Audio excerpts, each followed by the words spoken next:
ढॅन बघा इथं काय उरलंय माझ्याकडं, हे आहे पुरण. आता सण झाल्यानंतर दुसऱ्या दिवशी उरलेल्या पुरणाचं काय करायचं हे आज आपण आपल्या चॅनेलवरती पाहणार आहोत. त्यामुळे कुठेही जाऊ नका, व्हिडिओ स्किप करू नका. इकडं कणकीचा गोळा आहे, चपात्या करून उरलेली कणिक आहे आणि आता इथं माझ्याकडं आहे उरलेलं पुरण. तर लगेच आपण भन्नाट अशी रेसिपी बनवायची आहे. चला रेसिपी बनवायला सुरुवात करूया. तर हे उरलेली कणिक जी आहे ती त्यातला एक छोटासा गोळा काढून घेऊया.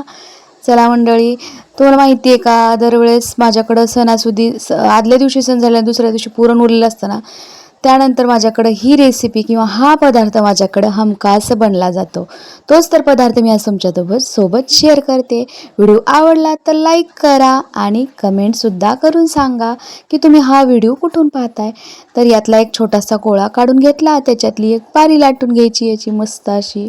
बघा, पुरणपोळी तर सगळ्यांनाच आवडते, पण कधी कधी पुरणापासून हा भन्नाट पदार्थसुद्धा नक्की तुम्ही बनवून खाऊ शकता. तर एक पारी अशी मस्त अशी लाटून घेतली आणि पुरणामधला छोटासा एक पुरण थोडंसं त्यातलं घेतलं आणि हे बघा लाटून घेतलेल्या पारीमध्ये भरून व्यवस्थित असं याचं तोंड बंद करून घेतलं.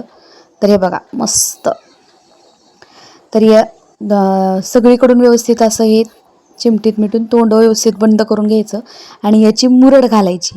मुरड घालायची म्हणजे व्यवस्थित असं चिटकवून घ्यायचं, म्हणजे आपलं हे पुरण जे आहे ते बाहेर येणार नाही. तर हे बघा, तर अशा पद्धतीनं थोडीशी कणिक पातळ असल्यामुळं आपली ही कणकेला व्यवस्थित मुरड बसली नाही आहे. नाहीतर मुरड घालणं इतकी छान डिझाईन येते. थोडीशी कणिक घट्ट असली ना छान अशी डिझाईन येते. जर कणिक जास्त घट्ट असेल तर बघा सगळे इथं मी कानोले तयार करून घेतलेले आहेत. तर मी इथं आज बनवले आहेत पुरणाचे कानोले, म्हणजेच पुरणाच्या करंजा. याला आमच्याकडं कानोले असे म्हणतात. तर आणि हो, पुरण जर उरलं असेल ना तर रोज रोज पुरणपोळी खाऊन कंटाळा येतो. त्यामुळे आम्ही आमच्याकडं अशा पद्धतीने मी कानोले मात्र आवर्जून बनवत असते. पुरण म्हणजे ज्या दिवशी आपण सणासुदीला पुरण करतो त्यावेळेस. तर इकडं कढईमध्ये तेल चांगलं गरम झालेलं आहे आणि आता हे कानोले जे आहेत मीडियम हीटवरती आता तळून घेऊया. बघा, 2 कानोले आपण तेलामध्ये सोडले. मीडियम हीटवरती सगळे कानोले आपण तळून घेऊया. हे बघा मस्त असे कानोले झालेले आहेत.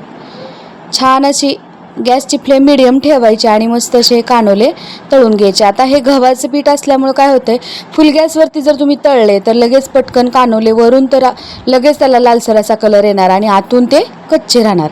त्यामुळे याला मीडियम हीटवरती व्यवस्थित असं तळून घ्यायचं. जर तुम्ही करंजासारखा त्या चमच्याने आकार दिला तरीसुद्धा चालेल, पण मी याची मुरड घातलेली आहे. पूर्वीच्या काळी लोक ना अशा पद्धतीनं चिटकवायचे. त्याचं जे उरलेलं जे वरचं आपलं जे सारणातलं उरलेलं जे थोडं शिल्लकची कणिक असते ती कणिक जी आहे ती त्याची मुरड घालतात. ती मुरड घातल्यामुळे काय होतं, कणिक तिथल्या तिथंच हे होते, संपते. त्यामुळे वेगळी शिल्लकची कणिक अशी उरत नाही.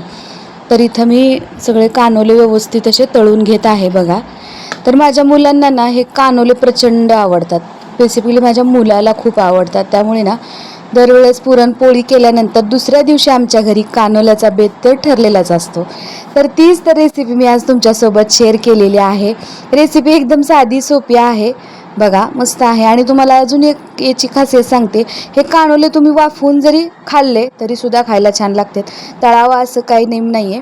पण इथं आता आपले कानोले तळून घेतलेले आहेत. मी तळून घेतले, कधी वाफवून घेते कधी तळून घेते. ज्यांचं म्हणजे ज्यांना तळलेलं जास्त आवडत नाही आहे त्यांनी वाफवून घेतले तरीसुद्धा चालतील.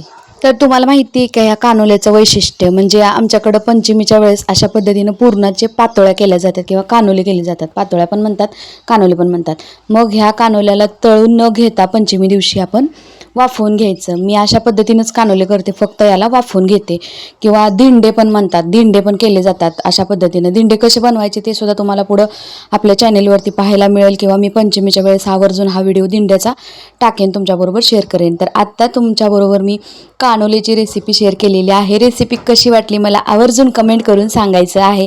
आणि चॅनेलवर नवीन असाल तर व्हिडिओला लाईक, शेअर आणि चॅनेलला सबस्क्राईबसुद्धा करायचं आहे. तर चला मंडळी, तुम्हाला तर आता ही नवीन कानोलेची रेसिपी पाहायला मिळाली आहे. अशाच पुन्हा एका छान मस्त साध्या सोप्या आणि इझी रेसिपीसोबत भेटूया.